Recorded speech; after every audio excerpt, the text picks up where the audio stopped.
ایک عورت نے آ کے کہہ دیا تھا کہ امیر المومنین میرا شوہر بہت ایماندار ہے، رات رات بھر نمازیں پڑھتا ہے۔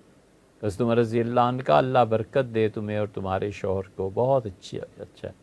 حضرت ابی رضی اللہ عنہ بیٹھے تھے، وہ عورت چلی گئی، اس نے کہا امیر المومنین آپ سمجھے کیا کہہ کے گئی ہے؟ ان کا نہیں، بس یہی اپنے شوہر کی تعریف۔ انہوں نے کہا تعریف نہیں حضرت، یہ اس کی طرف اشارہ ہے کہ وہ اس کی خواہشات پوری نہیں کرتا۔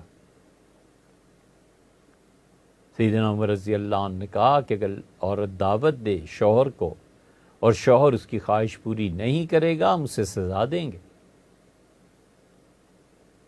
فرمایا بھئی یہ کہہ کے گئی ہے؟ ان کا جی حضرت یہ کہہ کے گئی ہے۔ ان کا جب تم سمجھے ہو تو فیصلہ بھی تم ہی کرو۔ بلایا گیا شوہر، حضرت عمر رضی اللہ عنہ کا ساری رات نماز پڑھتے رہتے ہو اور دن کو روزہ رکھتے ہو، بیوی کے حقوق کہاں گئے؟ ان کا امیر المومنین اب بڈھا ہو گیا ہوں، اب مجھ سے یہ چیزیں نہیں ہوتی۔ فرمایا پھر تم کیا کرتے؟ انہوں نے کہا ایک طہارت، ایک مرتبہ اس کا پاک ہو جانا، اگلے مہینے تک ایک بار اس کے پاس چلا جاتا ہوں۔